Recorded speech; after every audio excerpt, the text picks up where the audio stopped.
This unusual story began with hunger. A girl in a maid uniform, holding a cup of instant ramen in her hands, looked at the two boys in surprise. They were two identical twins, with light blonde hair and blue eyes, wearing identical clothes. Only the decorations on their ties were different. One of the twins seemed cuter and drooled at the sight of ramyeon, while the other had a stern and distrustful look. One of the boys even had a rumbling stomach. The girl was confused and did not understand where these children came from. And in general, how could she get here herself? After all, just a few minutes ago, she was a part-time employee in a large supermarket, namely in front of a display case with instant ramen sold for 100 won. Many customers came to this stand, picking up many packages of ramen, and the girl explained to everyone that they could buy no more than one package per person for 100 won. As a result, she received a wave of dissatisfaction and reproaches in her direction. Although the buyers were different, they were all irritated, lashing out at the girl when she politely tried to explain that they could not buy all this at a reduced price. When the customers were deaf and did not want to hear the girl, then the manager of the supermarket joined the process. This time was no exception. While the manager was trying to appease one of the greedy customers, one 101 ramen cup fell out of their grasp. That rolled right to the girl's feet. With a heavy sigh, the girl picked up a cup of ramen and thought that she wanted to leave such a job as soon as possible. Suddenly, the girl felt unwell. My eyes darkened, my head felt dizzy. She assumed that her blood pressure must have dropped. The next moment, when the girl raised her head, she became a completely different person. At the same time, she continued to hold a cup of ramen in her hands. Looking around, the girl tried to understand where she got to, because now instead of a supermarket, she was standing in a gloomy corridor of some estate. A mirror stood next to the girl. Looking at him, she saw a middle-aged woman dressed as a maid. This woman had long red hair and beautiful green eyes. The girl did not immediately understand what she saw in the mirror. Just from the small cup of ramen that the woman also held in the reflection, it was clear that something very strange was happening. Then the girl thought that maybe it was all just a dream, or she lost consciousness. After all, recently it was very difficult for her to find a good job and at the same time work part-time. So she decided to just wait until she woke up. How a hungry growl sounded from the girl's stomach. It seemed strange to her, because if this is a dream, then why is she so hungry? That girl did not become too concerned about it, but decided to fill her stomach first and went in search of the kitchen. And so now, two pairs of unfamiliar rogues and hungry eyes looked at her with interest. While the child was staring at the maid, the girl kept trying to understand what was happening and who these children were. Although she thought it was all a dream, she felt sorry for the boys. The girl offered the cutest and obviously the hungriest twin to taste the ramen she had just prepared and held in her hands. The boy lit up with joy and agreed to try a strange and new dish for him. But the strict brother stopped him and reminded the boy that he should come to his senses because he had already been spanked not long ago. The girl reassured the boy and explained that this food is not poisoned and there is nothing like that in it. And in confirmation of her words, she decided to demonstrate the safety of the prepared dish. The girl twisted steamed noodles with sauce and vegetables on a fork. And having sent all this to her mouth, she did not hide her pleasure from eating such a common food for her. The twins were amazed to see how the maid was eating with pleasure and appetite. One of them even started drooling even more. The girl said that it was very tasty and suggested that the boys try it too. The cuter twin opened his mouth first without hesitation. His strict brother remained on the sidelines and watched the proceedings with disbelief. The girl warned the boy that the dish was very hot, so he should eat carefully. He closed his eyes and began chewing ramen thoroughly. The boy was delighted. He said that it is very, very tasty, although spicy. Tears came to his eyes from pleasure. Then the girl turned to the other twin and offered him to try ramen too. The boy hesitated. The girl assured that it was not poisonous, and that first you need to taste and then say something. Then she again wound the appetizing hot noodles on the fork and handed them to the boy. He hesitated for a few more seconds. But hunger is not an aunt and has prevailed over the unknown. The strict little brother finally dared to try a dish unknown to him. He was not as surprised as I was, and also noted that it was very tasty. His brother asked to treat him again. And then the twins began to ask for another taste of ramen. The girl was glad that they liked it, but now she didn't know how to keep even a little bit for herself. After a few minutes, the small cup of ramen emptied. Satisfied and full, the twins collapsed under the wall on the kitchen floor. The girl noted that the twins are quite cute and quiet. She turned to them and said that if they lie on the floor immediately after eating, it would be very difficult for their stomachs to digest it, so she asked the boys to stand up. They looked at the maid in surprise and said that didn't she herself tell them that their place was on the floor? The girl was very surprised and asked the twins what they meant. And then her heart froze. An eerie, unknown voice began to echo in her head. He addressed a girl named Eileen. And the twins continued to tell. She also threw their food on the floor. And in general, today the maid's behavior was strange, because she never comforted them. The girl felt sick. And then unknown memories of someone else rushed into her head like a tsunami, memories from the novel called Prayer for Healing. Elsia, the main character of that novel, became a saint. It was a story about how the main character healed men. It was this short story that a long time ago the girl read with enthusiasm from her phone, and the names of the characters in that story were as follows. Eileen Harlan is the nanny of the twin princes who were born to a concubine who was a servant. It was Eileen who was the main servant who abused the abandoned children and turned them into criminals. Having endured the flood of memories, the girl came to her senses. For several minutes, she tried to get things in order in her head. Then she looked at one of the twins and addressed him as Louis.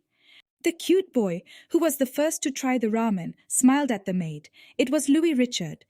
When the girl uttered the name Evan, the second twin, more strict and distrustful, responded to it. It was Evan Richard. The girl was terrified. It was difficult for her to believe that it was these abandoned twins, Crown Princes Louis and Evan.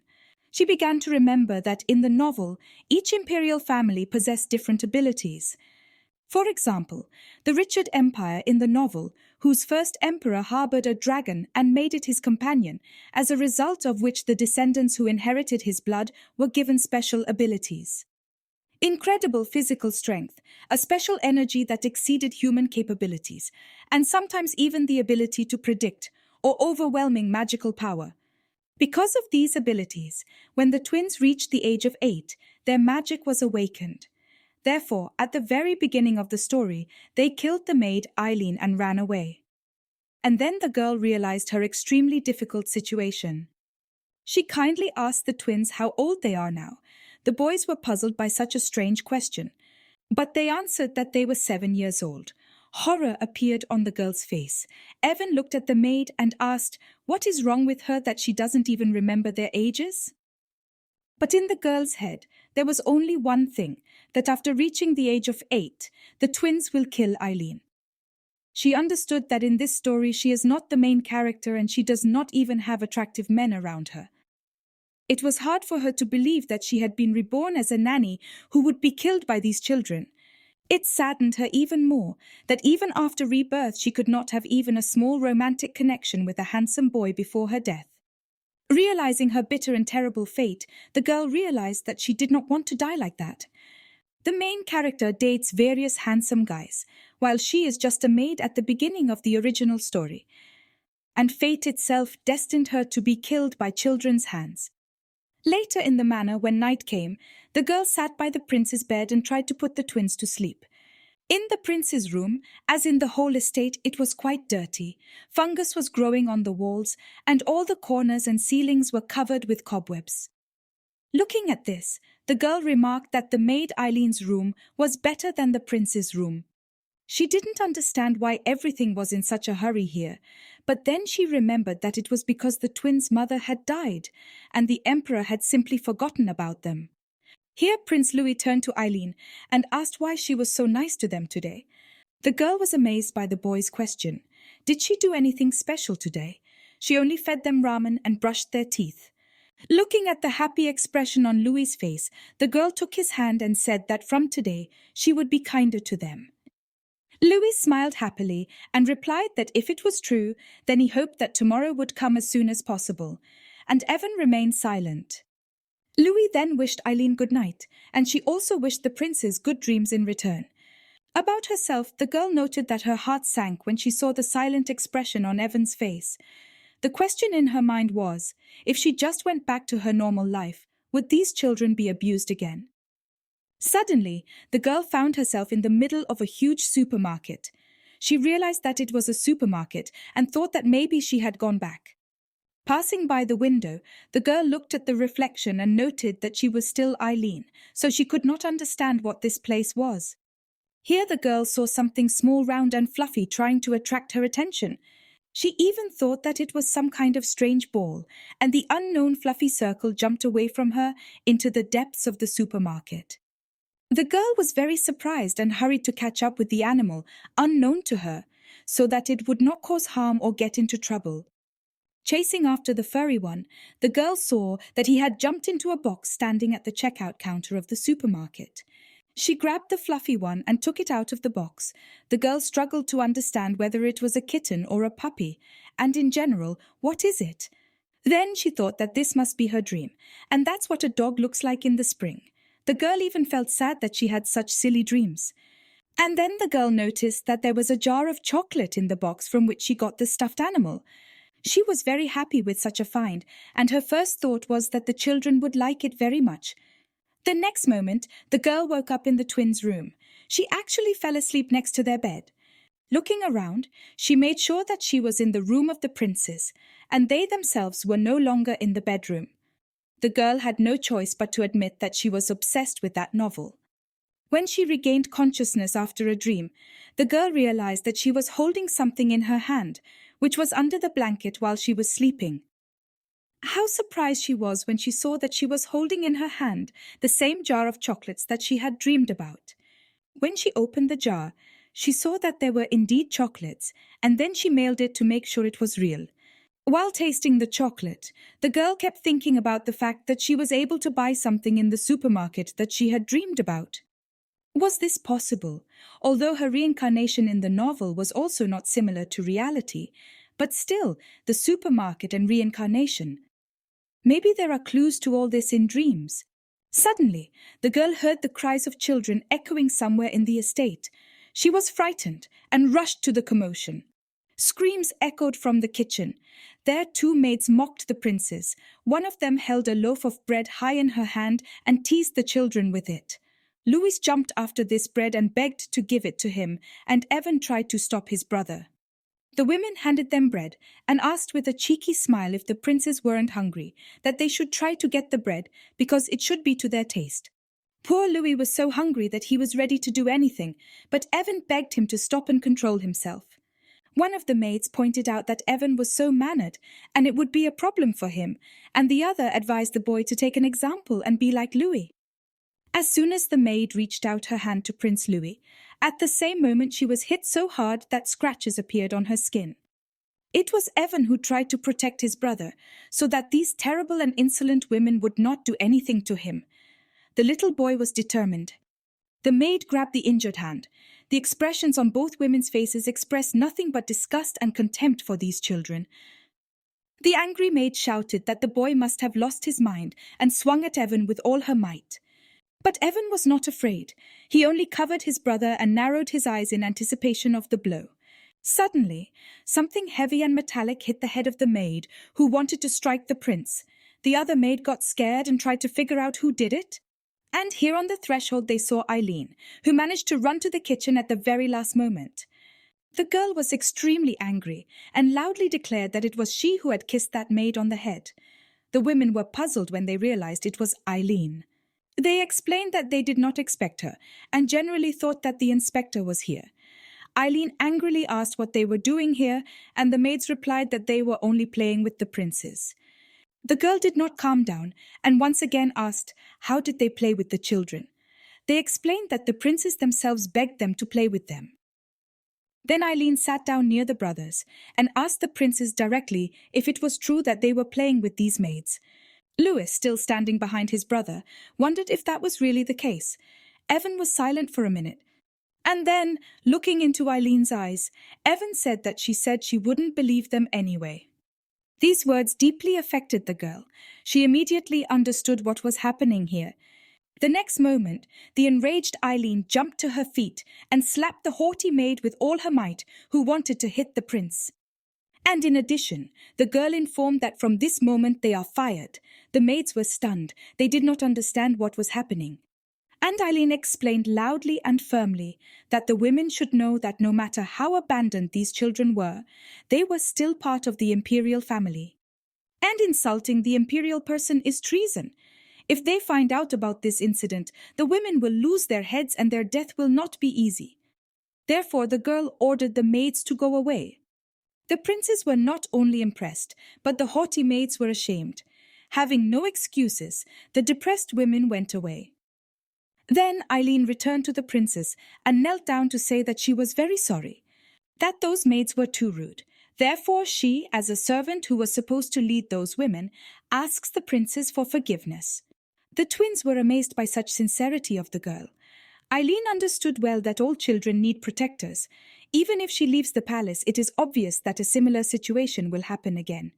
Therefore, the best option for the girl would be to make the servant Eileen from the novel different. If she, as a protector, raises them to be good people, then the children will not have a chance to become pagans. And she will not die a terrible death because these boys grew up without love. Then Eileen smiled at the princes and asked if they would give her a chance to be forgiven. Although the girl also did not lose hope that after successfully raising twins, she will be able to meet some handsome man, eat well and live a happy life.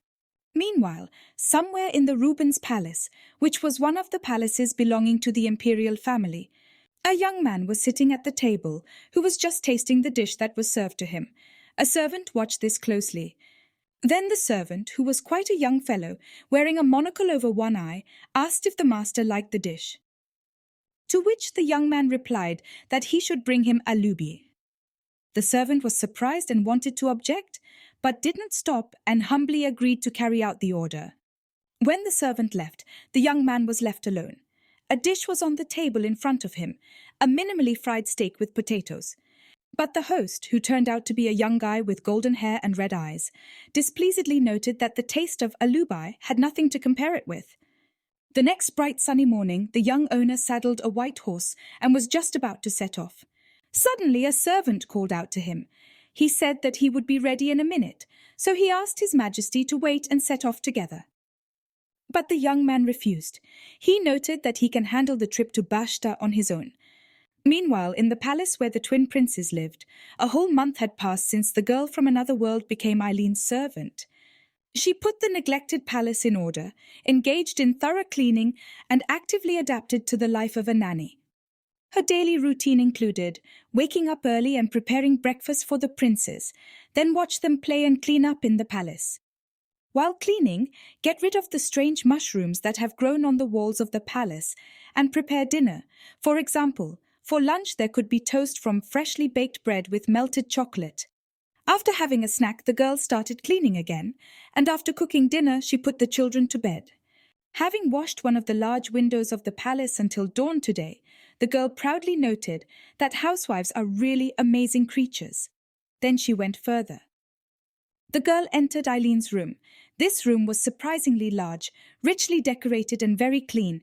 It was not at all similar to that abandoned palace, and even more so, it was not similar to the room of the princes. Here, the girl caught sight of a chest that was filled to the brim with gold, jewels, and various precious ornaments. She knew that the real Eileen received this money for watching over the princes, not just supervision, but for abuse and neglect of children. Having closed the chest with ill-fated treasures, the girl once again made sure what kind of creature the real Eileen was. But she did not come here for precious things, and the girl climbed up to get a box from under the bed. The box was completely filled with various cleaning products. These were essential items for a person obsessed with cleaning, modern detergents from another world. The girl still could not believe that she would succeed. In every dream, she wakes up in the middle of a huge empty supermarket. She also got along with a white lump of fur that she named Hayangi. At the moment, the girl was able to find out several facts about her dreams. First, she could only take one thing at a time. Second, only those things that fit in a girl's hand were allowed. Third, items from this world cannot be taken to a supermarket. Leaving her room with the necessary detergent, Eileen headed to the other end of the palace. That's where she was called. It was Emma, a new maid in the cold palace. That was the name of the palace where the twin princes lived. Emma reported that she had finished cleaning the windows in the east wing of the palace. She also noted that the cleaning tools Eileen provided her with were extremely convenient. Eileen praised the maid for her work and offered to wash the floor together. About herself, the girl noted that when she kicked out those insolent maids and brought Emma from the personnel department of the palace, then Emma had a much worse appearance and was very pale. And now this woman had a healthy face and was very lively. After a few minutes, one of the corridors of the palace shone with cleanliness. Emma was impressed with the result of the cleaning, and Eileen explained that it was all thanks to the detergents that were invented by Dr. Sock. Emma didn't understand what Eileen was talking about, and the girl realized that she had babbled too much. Here they were interrupted by a familiar voice. It was one of the princes who came running to share the news with the maids. It was Louis. Eileen asked if the prince had fun, to which the boy enthusiastically told that he had a lot of fun, that he climbed the tree. With a happy smile, Louis said that later he would pick some apples personally for Eileen. The girl was glad to hear such pleasant and sweet words of the boy. Louis then ran to the exit and yelled that he was going to practice some more tree climbing. Eileen wished him luck and said that it was very nice of him to come here just to show off his achievements. Looking at Louis's trail, the girl gazed at his golden hair, which was washed, combed, and glistening in the sun. She thought to herself that such light blonde hair, which looked like precious stones, was the symbol of the Richard family, and how such a cute child can become a heathen. The girl noted that every time something like this happens, she feels offended by the real Eileen. Here she noticed another strand of golden hair near her. It was Evan. He had a rather serious expression, looked sternly at the girl, and kept his fists clenched.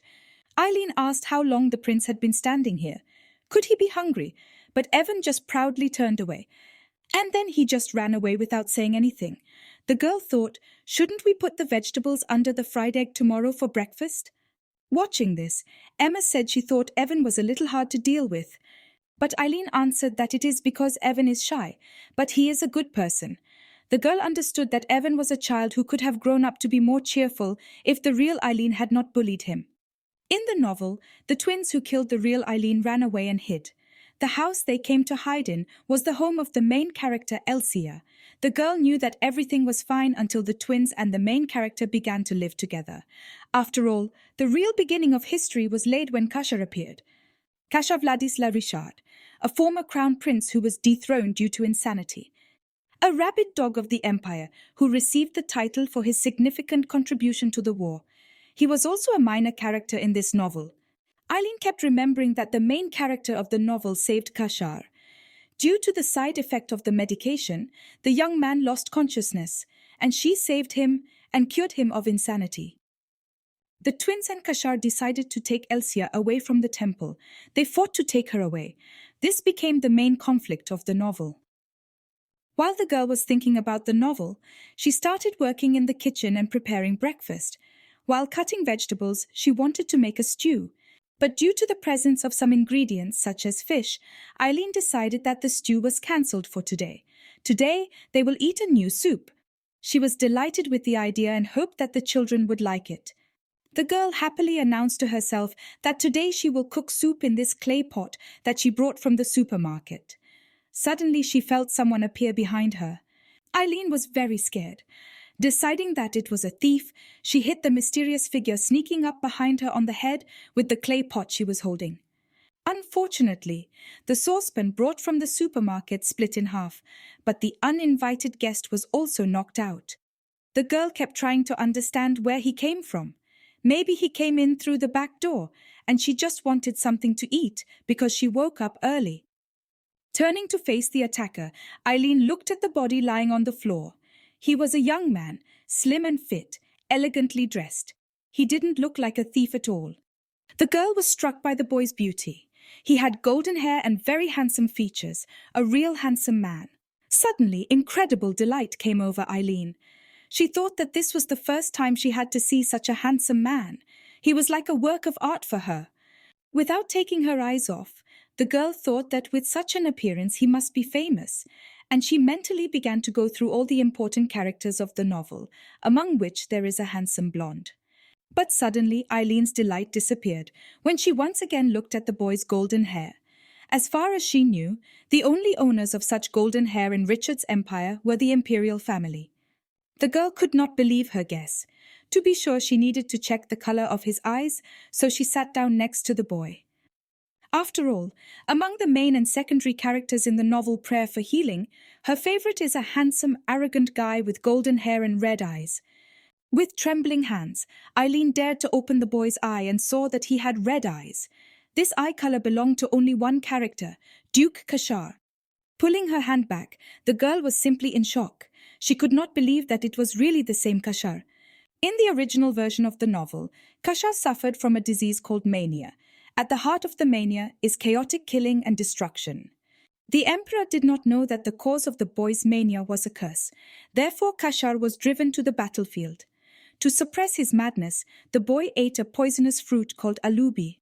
But the longer he used the fruit, the more side effects he had, including severe headaches and vomiting black blood. Eileen became very ashamed because she hit a person on the head with a clay pot who is already suffering from a headache. But she also did not understand why he had come here in the first place. The girl looked at Kashaar for a few more minutes and went through the options in her head that could be the reason for his unexpected visit to the twins' palace. And then she was struck by lightning. A terrible thought came to Eileen's head that the boy was dying, that the man who had destroyed a huge army of the enemies of the empire was lying here in the middle of the kitchen, knocked down by an ordinary maid. If he comes to his senses, she will not be forgiven. Having made such premature conclusions, the girl was overcome by complete panic. She did not know how to proceed. And since she couldn't come up with anything better, Eileen decided to quickly get rid of the guy. So, frightened, she loaded Kashaar's body onto a cart from the supermarket and rushed him to the forest while there were no witnesses around. While the girl was running with the cart through the forest, one thought echoed in her head that he was Kashaar Vladis La Richard, a man who had defeated a huge army, and she dared to hit such a person with an earthenware and get into such a difficult situation. Lifting the cart somewhere on the mountain, Eileen thought that Kashaar might decide that he had been attacked, so she really hoped that he had lost his memory after the impact. Here the sun's rays blinded the girl's eyes. She noticed that dawn was already coming, and looking towards the mountain, she saw a tall tower standing on the outskirts of the palace. Eileen looked closely at the tower and realized that it was familiar to her. Then the girl noticed that a flag with the emblem of the imperial family was flying on the tower. She remembered that it was the same tower where Kashaar's mother Vivian was imprisoned. The emperor locked up his wife because she bore him a mad son. And then Eileen learned that Kashaar visited the tower in which his mother was imprisoned every year. The girl was surprised that they lived so close to the tower, and the reason for the sudden appearance of the boy became clear to her, all because today was the anniversary of Vivian's death. But while Eileen was gathering her thoughts, something quickly moved behind her, and the next moment she was lying on the ground. It was Kashaar who came to his senses. He knocked the stranger to the ground and, leaning over her, angrily asked who she was. Eileen was frightened and confused. She did not know how best to answer and wondered when the boy managed to come to his senses. Kashaar's eyes burned bright red. The girl felt uneasy and very scared. Having no choice, Eileen shouted the question, "Does the boy really not remember anything?" She closed her eyes in fear and began to scream that she did not want to throw him away, that she thought he was a thief, and that she tells the pure truth. Kashaar was puzzled. He did not quite understand what the girl was talking about, and in the sense that she wanted to throw him out. The boy once again carefully looked at the girl. He touched her face and told her to open her eyes. Eileen opened her tear-filled eyes and begged for help. She was scared and ashamed at the same time. After looking at the frightened girl, who obviously did not pose a threat to him, Kashaar calmed down. And then, from Eileen's words, he concluded that she hit the thief on the head and was even going to get rid of the body. Kashaar noted that there are many ways in the world to get rid of an unwanted body. Here the boy touched his head and felt something round and very painful among the hair. Eileen understood that he had a fat checker. When Kashaar momentarily lost his vigilance, the girl caught the moment and slipped out of his clutches. She ran away. But the guy growled menacingly that the girl was a corpse, so there was no point in running away from him. Then Eileen fell on her knees before His Majesty and with folded hands began to beg not to kill her, because she has to save the princes. At first, Kashaar was surprised at the girl's behavior, and then with a stern expression asked which princes she meant. Eileen candidly replied that she meant the Duke's younger brothers, twin princes. Did the guy find out if she was a maid in the palace of the princes? Looking at Kashaar with tears in her eyes, the girl confirmed that everything was so. Eileen thought to herself, what's wrong with her? That disputes between members of the imperial family, as a rule, bring only one trouble. And looking at Kashaar, who was thinking about something, the girl was glad that today she would remain alive. How here Kashaar's voice changed to ominous and creepy. He said if the girl wasn't lying, then he wanted to talk to those she served. And showing the blade of his sword, he ordered the maid to lead him to her masters. Eileen was speechless from horror. She clearly did not expect this, but there was nowhere to turn. Therefore, taking a cart from the supermarket with her, the girl led the Duke to the palace. Later, Eileen and Kashaar entered the palace through the back door that led to the kitchen. Then the boy asked what exactly the maid hit him with. Such a question seemed strange to the girl and even made her nervous. Then she pointed to the clay pot on the top shelf. It was a spare one. The boy was looking at the pot with interest, and Eileen was getting more and more nervous. She led the Duke to the palace, but what next? Was she worried about whether he had come here to kill Louis and Evan? It was highly doubtful that a rabid dog of the empire would pursue a maidservant. Eileen was already beginning to think, shouldn't she once again hit the boy with a clay pot so that he would definitely lose his memory? But while she was thinking about it, the door to the kitchen opened and small steps were heard. It was Louis and Evan who woke up. They came to the kitchen looking for Eileen and asked what she was doing here. Rubbing his sleepy eyes, Louis noticed a stranger standing next to the maid. He was very surprised. Pointing his finger at Kashaar, Louis asked the girl who this brother is. Eileen was horrified. She begged the prince not to say too much about himself, otherwise he would have problems. Louis thought for a moment, and then with shining eyes announced that he understood everything. Pointing his finger at Kashaar again, Louis blurted out that the brother is Eileen's lover. The Duke's face became petrified, and the girl herself broke into a cold sweat. She understood that this was the end. And then Louis covered the maid with himself, and waving his hands began to shout that Eileen was only theirs. The girl hastened to calm the boy down and explained that it was not what he thought. Then the prince stopped and smoked in fright. What if it was a criminal who had come to hurt them? Eileen was surprised by such judgments of Louis, but there was nothing to answer her, because she herself did not know for what purpose the Duke of Kashaar had come here. Then Louis noticed something on the floor. He went to the broken clay pot and picked up the largest and surviving piece of it. The prince returned to his seat. Covering Eileen with himself, he held in his hands as a weapon a piece of clay pot and shouted in a determined voice that they would not just let the thief go. The girl was in shock. Watching Kashaar and Louis stare at each other, Eileen knew that if this didn't end, they would definitely be in trouble. If Kashaar wants to, he can kill anyone and cover it up. That no one will even pay attention to the death of the two forgotten princes. The girl could not allow this. That's why I dared to do something, and then it will be as it will be. And she quickly stretched out her hands to the Duke's. Eileen took Kashaar for a hug and, leaning against him, announced to the prince that everything was right. He was really her lover. Such news stunned even the Duke. He was so surprised that he did not immediately understand what was happening. The girl began to squeeze the boy's hand very hard and told him to relax a little. Otherwise, the princes misunderstood everything. Louis, in disbelief, asked if the boy really loved their Eileen, and the girl kept trying to divert the prince's attention and asked him to remove a dangerous fragment of a clay pot.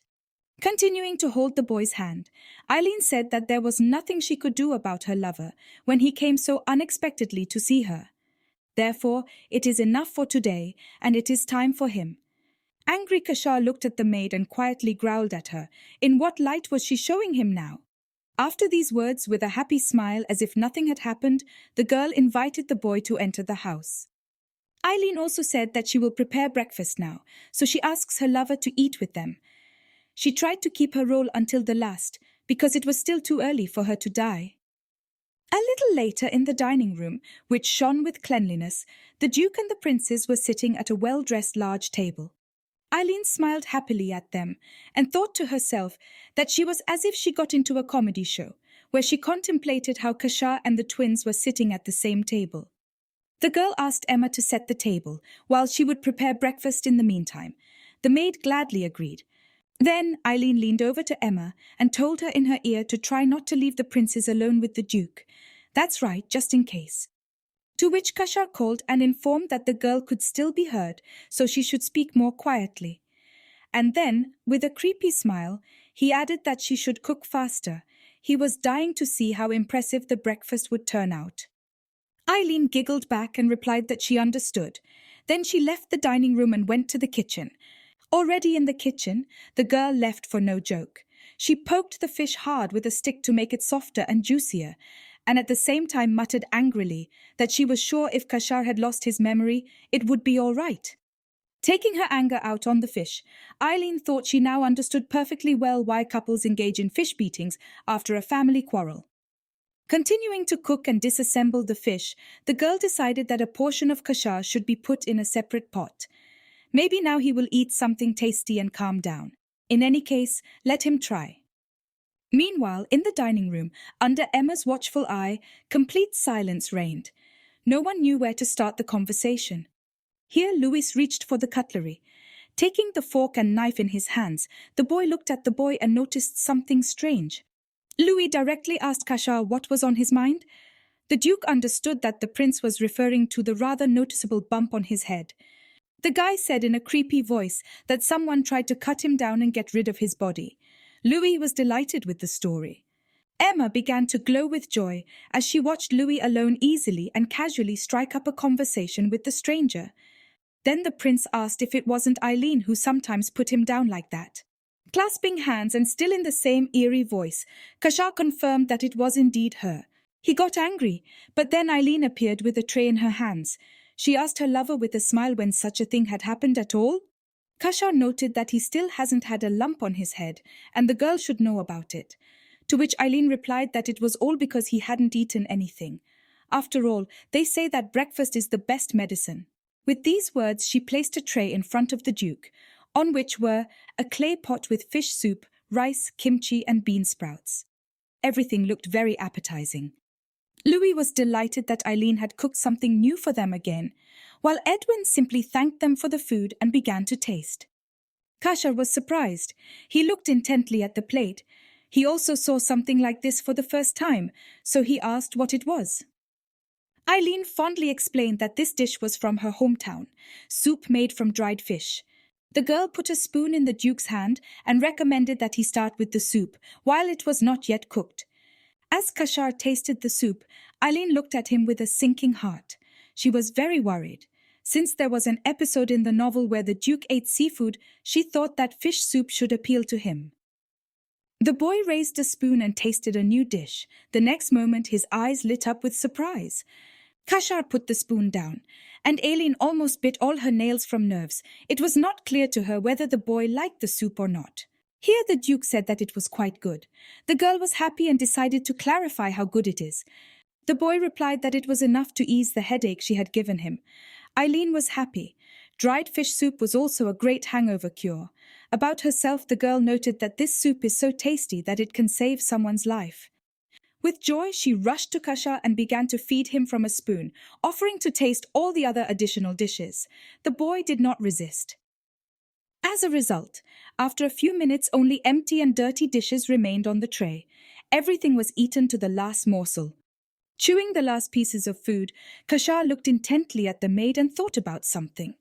Suddenly, he asked the girl, how much time has passed since they met? Considering the way Louis pricked up his ears, Eileen thought that Kashaar must have decided to play along with her. She thought that if the Duke decided to screw things up, he would get a clay pot on the head from her again. The girl first answered that they had been together for a year and then corrected herself and clarified that it had actually been 3 years. But Eileen somehow felt uneasy. Why did the conversation suddenly turn in this direction? It seemed to her that something had gone wrong here. Then Kashaar smiled and said that he wanted to move to a more serious level of their relationship.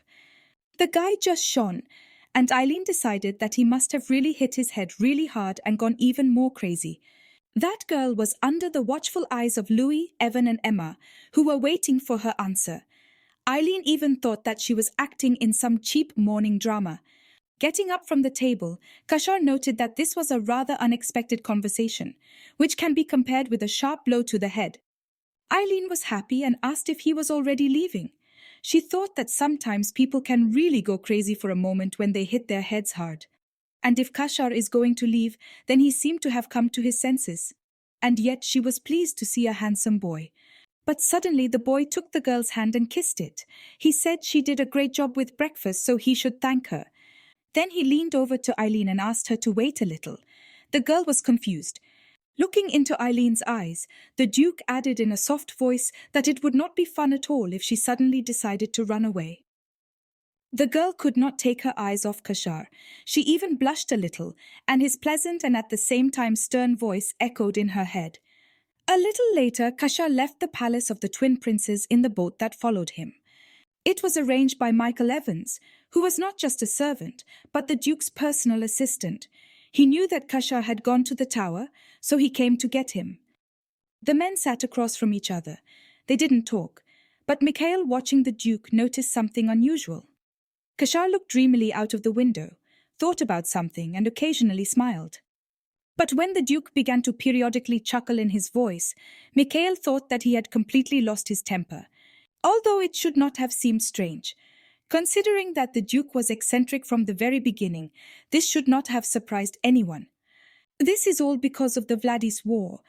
The once medium-sized country of Vladis began to make allies, and they began to be hostile towards the Richard family. In the end, a war broke out, which began with a small, insignificant conflict, but many lives were lost. Mikhail knew that Kashaar had been sent to this war so that he would die as a prince who had been written off. But in fact, Vladis was in a rather difficult position. At the age of 15, Kashaar awakened the abilities of the imperial blood while on the battlefield. Even scientists who have studied these abilities for a long time have come to an agreement that the existence of such a great and powerful force is unreal. Vladis fell after those battles, and the whole country united with the Richards after the emperor was executed. It is for this reason that Kashaar was given the title Vladis. Mikhail kept looking at the Duke and thought that it was impossible to read the master's thoughts, neither then nor now. But he wondered what could happen on the anniversary of the death of Empress Viviana. Without breaking away from his thoughts, Kashaar suddenly uttered the word dear with a smile in his voice. Mikhail was shocked by what he heard. He was a little nervous and hoped that it was not the Duke who was addressing him. Kashaar then looked at his assistant, who clearly looked worried, and informed him that he had met a very interesting girl. Mikhail smiled and sighed with relief. He thought he was lucky it wasn't about him. Kashaar thought about everything that had happened to him today. He arrived at the tower before sunrise to honor the memory of his late mother. But near the tower he smelled a strange smell. It had been an eternity since he had felt something this good. That's why he didn't notice how he just went for the smell and went to the kitchen. There he was hit on the back of the head with a clay pot. What's more, after the girl cut him down, she even dared to throw him away. He who was never wounded even on the battlefield. But after what he had experienced, he was still involved in a senseless farce. This girl was really just crazy. When the girl called him dear, the guy should have finished her immediately, but the food she served him and the smell created in him an extraordinary curiosity, much stronger than the desire to kill. To taste, the breakfast prepared by the girl was spicy and spicy. Kashaar couldn't believe it was so delicious. As he ate, his pain gradually subsided and his body calmed down. Therefore, he was ready to forgive anything. While riding in the carriage, Kashaar remembered that the girl said that it was dried fish soup. Then the Duke thought, A lubi fruit can prevent insanity, but it has poison properties. But what if he could replace the poison with something else? Will he be able to regain his sense of taste, smell, and perhaps even his fading sense of touch? Then Kashaar asked Michael if any members of the imperial family lived near the tower. The assistant confirmed that this was indeed the case. Next to the tower is the cold palace, where the abandoned princes live. The Duke ordered to find information about the nanny of these princes. He added with a smile, "What is in debt to her, so he has to somehow repay the girl?" The next day, a whole bunch of messengers gathered at the threshold of the cold palace, who arrived with gifts for Lady Eileen. They announced that they had brought a diamond necklace and ruby jewelry of incredible beauty for her, shoes and dresses that were made to order, also a chest filled with gold coins, which was made of the highest quality gold. The girl was shocked. She tried to stop this flow of gifts and asked who sent all this. The messengers all announced in one voice that these were all gifts from the Duke of Kashaar. Here Eileen felt uneasy. She did not understand what was happening. The girl thought that when Kashaar left, he would forget about her. But the next day the cold palace was filled with various extravagant gifts. At first, she even tried to send it all back, but very soon the Duke's assistant appeared on the doorstep with a personal letter for her. Kashaar's threatening tone was felt in the letter, which indicated that if she did not want to die, she should kindly accept all the gifts. Thus, for 3 days in a row, gifts poured in like a hailstorm. Eileen was suspicious of all these gifts. She was looking for some trick in this. Maybe the Duke will demand compensation, or maybe he will ask for all these things back, and she will have to do it. Here the twins, accompanied by Emma, ran to the main door of the palace. Louis was delighted with the number of people who came again with gifts. Eileen didn't even have time to greet the boys when a man interrupted her. He was the first to greet the princes, smiling widely at them. The man identified himself as Viscount Chopin Govard. Holding a large box in his hands, he noted that today there are gifts even for princes. After opening the box, the boys saw that it was filled to the top with various toys. There was even a model of a small palace. Louis could not contain his delight. He grabbed the toy boat and hurried to show it to Eileen. Louis asked if it was really all his.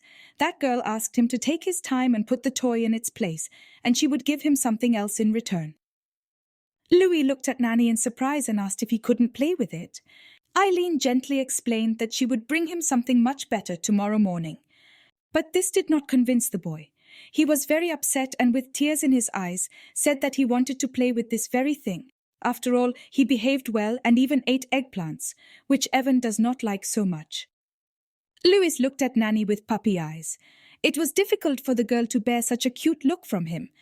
As a result, she gave up. Eileen warned that she was only letting him play for a little while and she would bring him something better tomorrow. Louis stopped crying and agreed. The boy took a surprisingly beautiful toy carriage and immediately started playing with it. He was happy. Eileen incredulously asked the Viscount how much it costs. The man did not immediately understand the girl, so she asked how much this toy costs. The man replied that its price was 95 silver. The girl felt sick. It was too expensive. Yes, you could live comfortably for 2 whole months with this money. Then the girl decided to give the precious things that the real Eileen had collected. She bought a toy carriage from Viscount Chopin Govard, explaining that it was her personal money, not the Duke's. Eileen understood that she needed to return everything that the Duke had given her. Then she asked Emma to take care of the presents. Unsuspecting, Emma gladly began to carry gifts to the cold palace. How Evan approached Eileen. He tugged the nanny's dress slightly to draw attention to himself and told Eileen to look at him. It was the first time that Evan spoke to the girl himself. She wondered what he was doing here. With his hands folded across his chest like an adult, with a stern expression on his face, the prince directly asked Eileen if she had any problems with the Duke. The girl was surprised. She asked how Evan knew that the guy who came then was the Duke. The boy replied that Emma had been talking about it and that all the gifts showered on them were also from him. Evan then added that besides, the only member of the imperial family who has red eyes is the Duke. Eileen thought, if the prince knows about this, he must have been very surprised by Kashaar's visit last time. The girl hastened to reassure Evan and told him not to worry, that the Duke would not even dare touch them with a finger. But the boy interrupted her and said that he was not talking about that. Evan looked at the nanny and noticed that she seemed a little strange lately. Eileen was surprised and then asked the prince if he sometimes worries about her. Then Evan lowered his eyes and said nothing, but at the same time he was very confused. It became clear to the girl without words that he was worried about her, and it was very nice. The cold, strict and taciturn prince finally showed some emotions towards her. Eileen was very happy and began to hug the boy with joy. Evan was startled, not understanding why the nanny suddenly attacked him. Eileen explained that she was just very happy that he was worried about her. The boy began to deny everything, but at the same time he blushed even more. The girl thanked him for that, and after a few seconds, Evan still managed to escape from the nanny's strong embrace. Having released himself, the prince folded his hands on his chest again and repeated the question to Eileen, "What is going on with her and the Duke?" He noted that it was not at all like they were actually dating. Eileen decided not to hide this fact from Evan, but no sooner had she uttered that they really were not dating than the Duke's voice sounded near her ear with the question, "Why are they not dating?" Scared for nothing, the girl screamed and jumped away from the place where she was standing. At the same time, she intuitively covered the prince with herself. Looking at such a reaction, Kashaar wondered if she was really so afraid of her lover. Eileen asked the Duke what he was doing here, and Kashaar, holding out his hand to her, answered that he had come to ask her out on a date. The girl was confused and scared at the same time. She thought to herself that the boy looked rather sinister, but at the same time very handsome. Then Kashaar repeated that he came here to ask the girl out. Eileen asked, "What does it all mean?" And in response, the Duke also asked why she doesn't address him as dear. Eileen was a little stuck. She looked at the boy and could still understand that it had just happened. Here Evan stood in front of the girl and, already covering the nanny, turned to the Duke with an offer to talk. Kashaar did not take the prince seriously, so he told the kid not to interfere because now the adults are talking. Evan did not like the Duke's haughty answer, therefore the prince asked what he meant by adult. Kashaar mockingly began to say that the boy must not have heard, but he and Eileen are a couple and have been dating for quite a long time. Here the Duke was interrupted by a worried Eileen. She asked the boy to wait and warned Evan that she would be back soon. She couldn't understand how Kashaar could say such things in front of a child. The girl led the Duke into the kitchen so that they could talk without extra ears. She stood in front of him and was silent, while Kashaar drilled her with his eyes. It seemed to Eileen that he was looking right through her, and maybe the guy was trying to think of something to start a conversation with. In her mind, Eileen had already begun to say goodbye to the princes, believing that her end would come here. But suddenly the Duke asked why she was not wearing anything. The girl looked at Kashaar in surprise, and he explained that he meant gifts. Eileen explained that it was because they weren't for her. The guy was also surprised and noted that it was a reward for breakfast. After all, he warned that he would repay her. The girl perked up and asked if it was true. Kashaar confirmed that this was the case and added that he was not joking that time.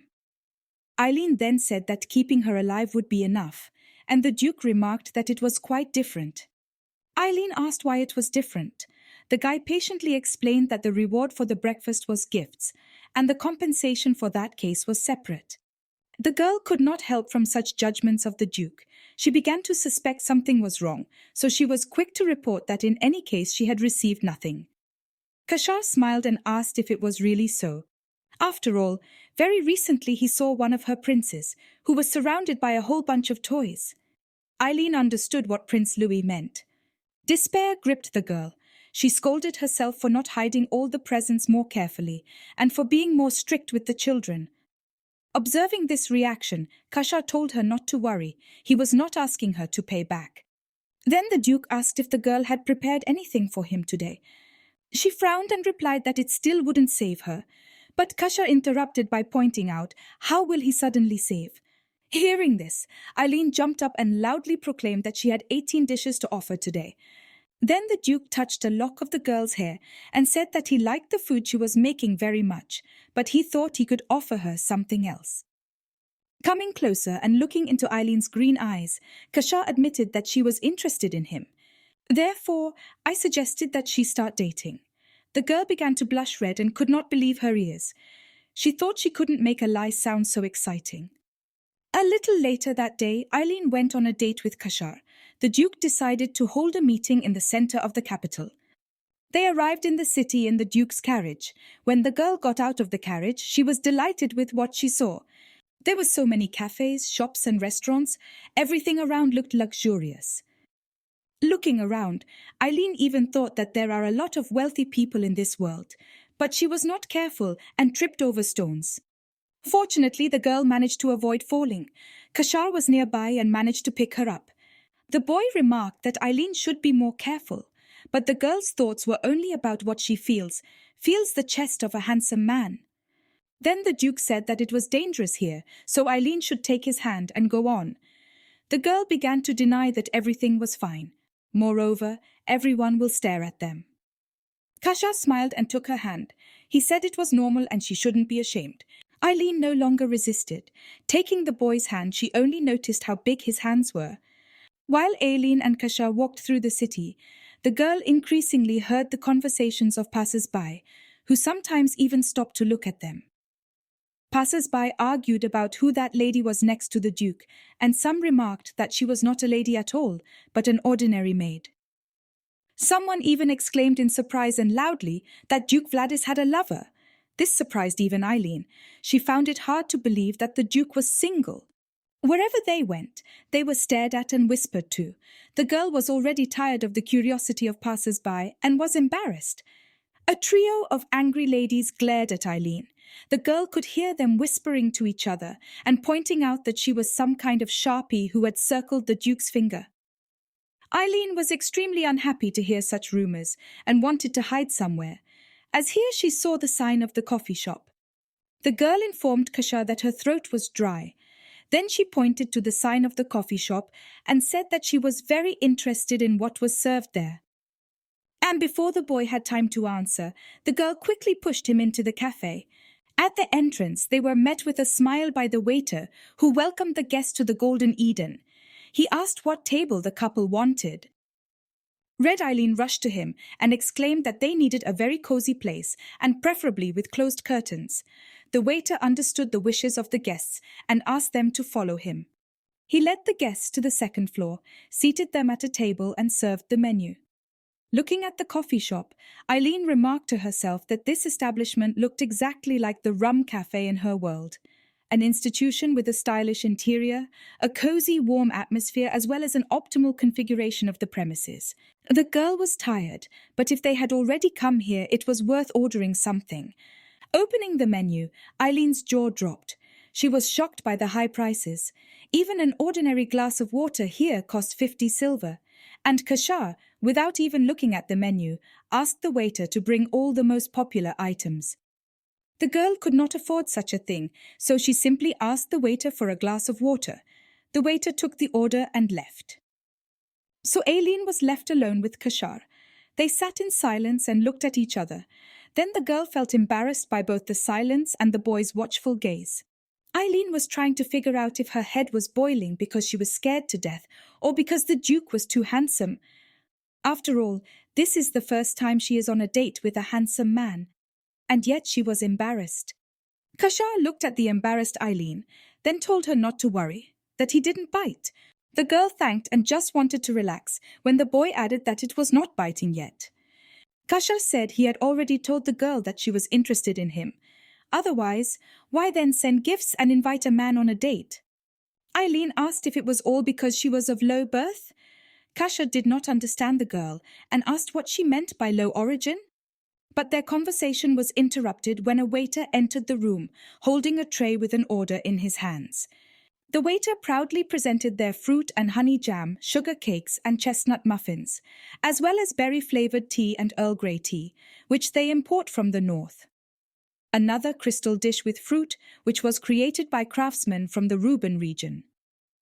Eileen's eyes lit up from such a variety of food and beauty, but the waiter placed only the ordered glass of water in front of her. He also wished the guests a good time and left. The girl picked up her glass and smilingly noted that the water really looked refreshing.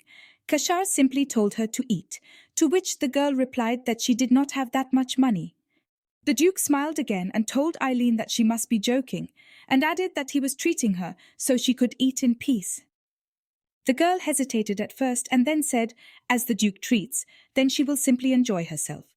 Among all the variety of sweets, Eileen's fork decided to stop at the chestnut cupcake. The girl brought a piece of cake to her mouth and began to chew it carefully, waiting for the unsurpassed taste. But expectations were not met. Eileen tried to understand what exactly was wrong here. It was sweet and seemed like expensive ingredients were used, but the taste was lacking. Maybe it's because she recently ate sweets, but it tasted worse than a layer or chocolate cake. After trying a few more pieces of other not very tasty cakes, Eileen decided that she would treat the princes with cupcakes tomorrow. Kashar looked intently at the girl and finally asked if everything was so bad. Eileen lied that everything was delicious. She thought no human would say it wasn't tasty, even if they were served spoiled milk. Eileen pricked a piece of cake on a fork and offered the Duke to taste it as well.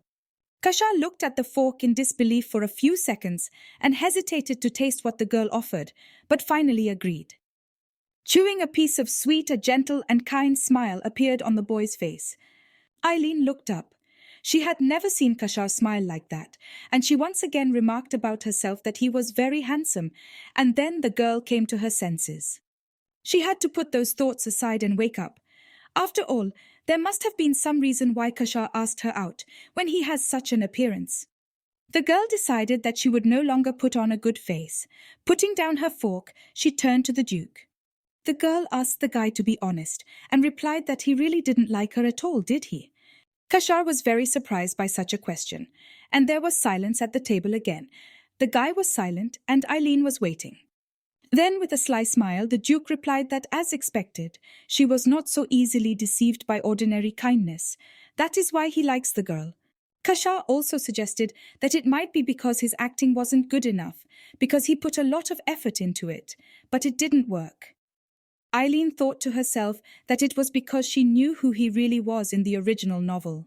She also knew that he was a man who would inevitably fall in love with the main character. The girl told the Duke that if he needed anything from her, he should speak about it sooner. Moreover, in her mind, she hurried home to feed the princes. Kashar understood Eileen's request and replied that he did not need anything except one thing. He needs a lover. The boy explained that the Empress insisted on marrying him. That the Empress really wants to find a woman who would suit her tastes, and it seems that she is very passionate about this process. Eileen was surprised by such a revelation from the Duke. The Empress was also involved in everything here.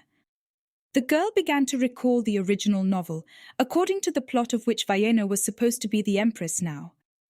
Vaiano is the last villain of this novel. She made her son heir to the throne and sent Kashaar, who had lost his title, to the battlefield to the arms of certain death. But Kashaar returned as a Grand Duke, having won the war. What ruined Vaiano's plans? Therefore, the Empress wanted to find a suitable match for the Duke, who would become her personal spy. Now everything became more or less clear to Eileen, but she asked the Duke what he was doing here then. To which Kashaar replied that the girl herself said that she was his lover. Eileen reminded the boy that it was a lie. The girl thought to herself that no matter how handsome the Duke was, it was all too risky. Therefore, Eileen drew Kashaar's attention to the fact that there are many women around him. She was also worried that something might happen to the twins if she caught the Empress's attention. Here Kashaar stretched out his hand and wiped the remains of the cake from the corner of the girl's lips. Looking into Eileen's eyes, he said that he liked her food and that he found her very funny and interesting. And then the Duke emphasized that it was not tasty at all, that the dishes prepared by the girl were much better. Only in the evening, Eileen returned from a date at the Cold Palace. The carriage dropped her off and drove away. The girl looked at her trail and thought that she must be losing her common sense. She was silent for so long, and then she found nothing better than to smoke, that she is Kashaar's beloved. It was ridiculous. She was also angry with herself for not being able to stop thinking about it, and her imagination was running wild. Eileen pushed those thoughts away and decided that she would just give in to the Duke's offer. She believed that nothing good would come of it if she continued to interfere. When the girl closed the gates of the palace, she was very surprised. In front of the main entrance to the palace stood a group of women with whom Emma was talking about something. When Emma noticed Eileen, she was very happy to see her back and called her to her. The girl did not know who all these people were.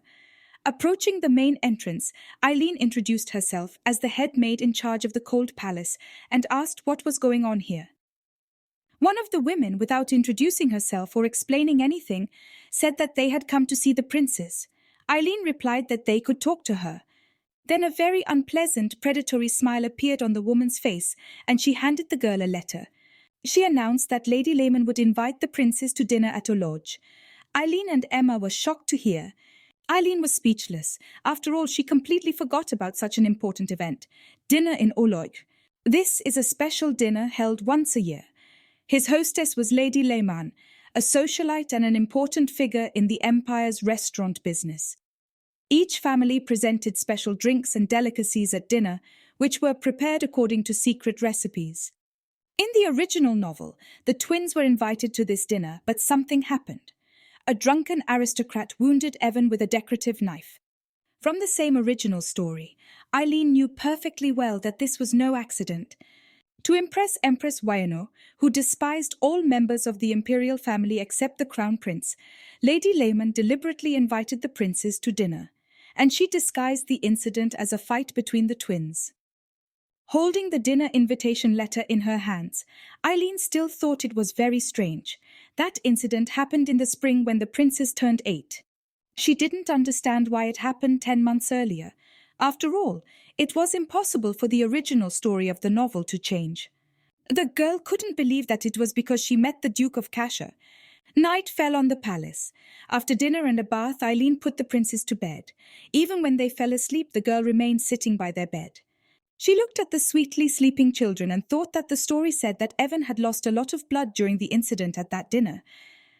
Eileen kept trying to think of a way out of this situation. If she declines the ladies' invitation, she will have to tell the Empress that their plan has failed. Empress Wayano wanted to get rid of the princes because she was afraid that they would also awaken special abilities. The Empress already lost a considerable number of powerless members of the imperial family, so the girl had to protect the princes. She wished Louis and Evan sweet dreams, and she thought to herself that she would stop all the horrors that could happen in reality. Meanwhile, in the castle of Duke Vladis in his office, Kashaar was reading the documents that Mikhail had brought him. It was a file on Eileen Harlan, who was the second daughter of Viscount Harlan. She came to the cold palace at the age of 12 and became a servant with a strong thirst for power. After reading these lines, Kashaar remarked about himself that despite her ambitions, the girl seemed to take good care of the princes. That she sought to preserve the dignity of the imperial family. That is why the princes sincerely followed her. Assistant Mikhail was still standing in the office and watched as the Duke carefully studied the maid's file. Then he decided to express his opinion to Kashaar, that no matter how much he thought about, this woman made him suspicious. The guy made an assumption that maybe this is the plan of the Empress. Then Kashaar asked if Mikhail wanted to know something very interesting, and the Duke told his assistant that this girl had no idea what was affecting his illness. If he eats her dishes, he will be able to stay sane for about a month without alubai fruit.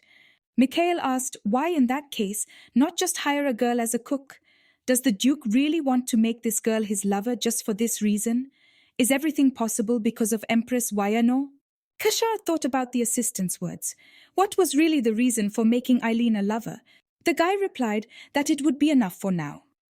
He did not share with Mikhail his thoughts about the fact that the food prepared by this maid evokes memories for him. Memories of childhood and his mother, who also cooked and treated the little prince to various dishes. Memories of his mother, Empress Viviana, who was thought to be insane when she was still alive. She pretended to be someone else and often cooked food that was impossible to recognize. She did not love Kashaar and said that she had never given birth to a child. And on his 3rd birthday, the woman made him green soup. The Empress said she was sorry. Throwing only this one phrase, the mother never visited her son again. But Eileen Harlan is a strange girl, who reminded the Duke of the food his mother used to cook and could prepare a cure for his madness. And on top of that, instead of demanding something from him, this girl seemed to be trying to run away from him. Kashaar believed that this should not be the case. The boy decided that he would catch the girl before she could understand anything and would not let her escape. And at this moment, somewhere in the cold palace of princes, Eileen's skin got goosebumps. It was a sunny and clear day. Eileen went to the city to visit the inner palace administration. With a smile up to her ears, the girl returned from the administration and radiated happiness. This is not surprising, because today was the long-awaited day of salary payment. Eileen wanted all days to be like this. The girl hurried home to treat the princes with excellent steaks. She ran past two maids who were whispering to each other. But suddenly Eileen stopped and pricked up her ears when she heard the phrase of one of the maids that soon their young lady will become a Grand Duchess. The girl began to wonder what those girls were talking about and which duke they were talking about. One of the maids was talking about the rumor that Lady Lehman had agreed to meet the Duke of Kashaar in the Rose Garden. Another maid pointed out, didn't that mean the lady would stay at the Duke's castle afterwards? And the first caught up, in this case, the young lady will become a Grand Duchess. Eileen was puzzled. Wasn't tomorrow the day Kashaar was supposed to hear her answer? Then why did he make one appointment with two different women? And a rather unpleasant and humiliating scene appeared in the girl's head, where the Duke calls her crazy in front of his new lover. Eileen was furious. This was unacceptable. If earlier she hesitated, now she firmly decided that she would take revenge on Kashaar so that he would not even think about running away. The next day, at the appointed time, a young lady arrived at the Rose Garden in the city. It was a girl of not very expressive appearance with brown hair and the same brown eyes. She greeted the Duke and introduced herself as Jayana Enders. The girl said she heard the Duke was busy, so she was very upset, but now she is so happy to see him. Kashaar said about himself that Viscount Enders was a close ally of the Empress, and of course he has no time to waste it on the girl who was sent by the Empress. If this lady were to be refused now, she would not dare bother him. But just as Kashaar opened his mouth to usher Lady Jayana away, the whole garden rang out, "Dear!" The guy was so scared. Turning his head, the Duke saw that Eileen was running after him. With tears in her eyes, she screamed, how could he betray her? And the girl looked stunning. She was dressed in an orange jewel-encrusted dress. Her hair was tied up in a bow and decorated with a flower pin. A pearl necklace around her neck and high heels completed the look. The girl ran up to the shocked Kashaar and dramatically pressed herself against his chest. All the visitors, servants, and Lady Jayana herself in the Rose Garden were simply stunned by such a scene. And Eileen raised her head to the Duke and, looking into his eyes, tearfully asked if their 3-year romance would end here. While Kashaar was walking away from the shock, the girl kept asking if all those gentle words he whispered to her were lies. The boy looked over the girl's outfit, a pin in the form of flowers, high-heeled shoes, a pearl necklace. These were all his gifts. Then Kashaar smiled and finally spoke. He asked the girl to calm down and explained that this lady was just talking to him. But Eileen replied that it was a lie, and she could no longer believe his words. Accidental and not accidental witnesses of this action were fascinated, as if they were watching a drama. Then the Duke asked, how then could he make her believe? And then Kashaar fixed a strand of hair near the pin and gently touched the girl's face. The guy leaned very close to her and, looking into her eyes, said that she was the only one for him, and asked if she now believes him. Eileen replied that she believed. Rage raged on the face of the Viscount's daughter. She even began to shake with anger at the behavior of such an insolent girl, who did not know where it came from. Lady Jayana was so seething with anger that she nearly fainted. She was picked up by a personal maid accompanying the lady and hurried back home with her. Meanwhile, Kashaar took off his cape and, like a true gentleman, threw it over the shoulders of the weeping Eileen. He said he would stay with her until she calmed down, so she should forget about the girl who looked like a pumpkin. The boy then looked at Eileen and asked if they should get out of here, go to where they agreed to meet. Mania is a disease due to which Kashaar was deprived of the throne. To calm the boy's madness, the emperor made an ancient agreement with Kashaar. One of the terms of this agreement was that this agreement would be terminated if the boy's insanity passed. This deal was like a leash. As soon as the emperor says Kashaar will die or disappear. But if the madness passes and the promise is not kept, the emperor will die. Later, Kashaar and Eileen came to the Golden Eden Cafe, which was already familiar to them, which was located on a wealthy street. The Duke remarked that the girl had a beautiful appearance and that he was very surprised. Eileen did not thank him for the compliment. She sat with folded arms and had a rather stern look. The girl only replied that it was all thanks to Emma. Then Kashaar emphasized that she not only looks good, but also pretends perfectly.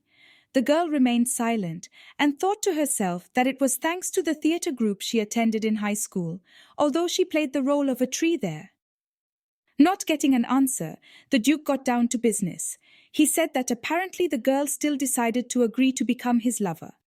Eileen mentally corrected the boy that she was not just a lover, but a fake lover, and she said in her voice that she has a condition in return.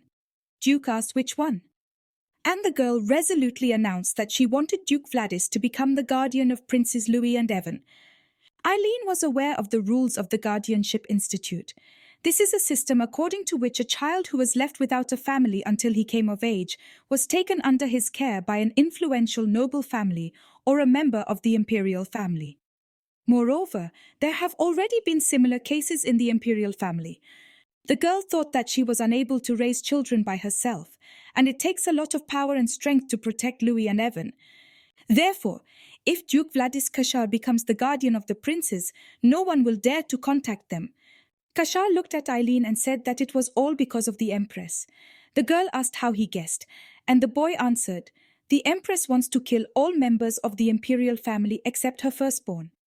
Without thinking long, the Duke agreed to Eileen's condition and said that he would become a guardian for her princes. But as soon as the girl lit up with happiness, Kashaar said that then he also had a condition. When Eileen asked which one, the Duke announced that she was to cook for him. The girl felt sick. She specified until what time, and the Duke answered that until the moment he himself did not want to go. Eileen found this condition strange. Did he like her soup that much? Although Kashaar did not set clear deadlines, she could simply start cooking so bad that he himself would want to give up. Then the girl said that she agreed to his terms, but they needed to sign a contract. Kashaar replied that everything is as the girl wishes, and he will ring the small bell that was on the table. Assistant Mikhail entered the room from behind the curtain. Eileen wondered how he could get here so quickly. The assistant asked if the master was calling him. Kashaar ordered him to draw up a notarized contract. With the help of a pen, Mikhail quickly wrote down everything that the Duke told him about the arrangements with Eileen. After a few minutes, the necessary papers were ready, and the girl asked to add that when they have to part, they will just say goodbye to each other. Kashaar wondered why they need a divorce clause. Eileen explained that in case one of them met their true love. Such a point surprised the boy, and he even wondered if there was any trick here. Eileen decided to add this clause to protect the princes and prevent Kashaar from falling in love with the main character. The girl knew that in the original novel, the main character Elsia and the main character Michael stay together. But Kashaar, because of a broken heart, starts a war that later covers the entire continent. This worried Eileen. What will happen to her princes if everything turns out that way? The girl set herself the goal of finding a woman for the Duke who would not be related to the Empress, as kind, wise, and beautiful as the main character. And the most important thing is not to interfere with the love of the main characters. Then Eileen smiled at the Duke and asked if he wanted to add any more conditions. Kashaar thought for a few seconds and then replied that he would keep the contract. After that, both parties signed the contract. Everything took place under the close supervision of Mikhail, so that all procedures were correctly performed. Then the couple left the Golden Eden Cafe and went outside. Eileen turned to Kashaar and said she hoped they would work well together in the future and held out her hand for a handshake. The Duke looked intently at the girl's hand, which she held out, and also held out his own. Unexpectedly for Eileen, Kashaar did not shake her hand like a partner, but kissed her tenderly like her lover. Passers-by who witnessed this scene even froze for a moment, watching the couple in love. Eileen also froze for a second and froze. After that, Kashaar looked into the girl's eyes and said that he was asking his beloved to take good care of him. In the evening of the same day, somewhere in the main palace of the imperial family, terrible screams were heard. The servant, standing on her knees while almost lying on the floor, was trembling. She folded her hands and begged the empress to have mercy on her. The enraged woman grabbed the candelabra and ordered the maid to stop howling like a wounded animal. This was the current empress, Vayeno. The maid continued to beg and was not listened to. The woman began to brutally beat the poor woman. When the empress stopped, all her hands were covered in blood, but the woman's rage did not pass. Clenching her teeth, she snarled, "How dare that damn scumbag make fun of her?" This happened when the empress visited the emperor, and he was angry with her. He was displeased with the fact that she was imposing someone on the duke at a time when he had already met a girl. The empress replied that she had no idea what the emperor was talking about, and he explained that the boy himself came to him. The duke said that the empress forces him to meet girls, although he already has a bride. Therefore, the emperor became angry and was dissatisfied with such unworthy behavior of the empress. Next, the empress heard gossip circulating throughout the main palace. The courtiers whispered that they had heard that the duke already had a lover, but the empress kept trying to set him up with the woman she liked, and that the duke's lover was in tears. People said that the duke had to shower his beloved with gifts in order to earn her forgiveness, and that the duke's lover is a maid from the cold palace. People also said that it was she who took care of the unfortunate abandoned princess, that the girl is like an angel, and her name is Eileen. This is how the empress found out who Duke Vladis's lover was, but she did not understand why Kashaar contacted her. Later, the empress calmed down a little. She changed clothes, washed off the blood, and stood by the window in her room. The woman held a glass of wine in her hands, and looking at the falling rain, plunged into her memories of Empress Vivian. Memories of how in the past the empress sincerely loved the beautiful Vivian, a beautiful, refined, graceful, kind, and intelligent girl. But this love lasted until Vivian went crazy, and no one was able to help her. It was at this moment that Vayeno decided to take her chance and do everything as she had planned. Vayeno tried to kill the young Kashaar with a spell from the forbidden book and blame it on Vivian, but she could not cast the spell correctly and the boy went mad. Sipping wine from the windows, Vayeno was glad that Kashaar had lost his place as crown prince, but the empress was still troubled by the fact that the woman's line was still not completely cut off. Vayeno wondered how the boy managed not to lose his common sense. Maybe that maid is really not that simple. Here the empress remembered that Marquise Tuberos had said that the forsaken princes had been invited to dinner at Oloj. The woman gave a predatory smile and threw the glass of wine on the ground with all her might. Yes, so that the debris flew in different directions. The maids came running at the noise. Seeing the broken glass, they asked if the empress was all right. That woman only ordered them to immediately bring a pen and paper. With a self-satisfied smile, the empress snarled eerily that she must look the self-righteous upstart in the face. After some time in the main palace, a servant informed the empress that Crown Prince Valentinus and 7th Prince Michael were requesting an audience. When the empress entered the hall, the crown prince, who was sitting in a chair, and another prince, Michael, stood next to her. The empress was very happy to see her son Valentine. She happily congratulated him. Getting up, the boy said that he heard that his mother was not feeling well.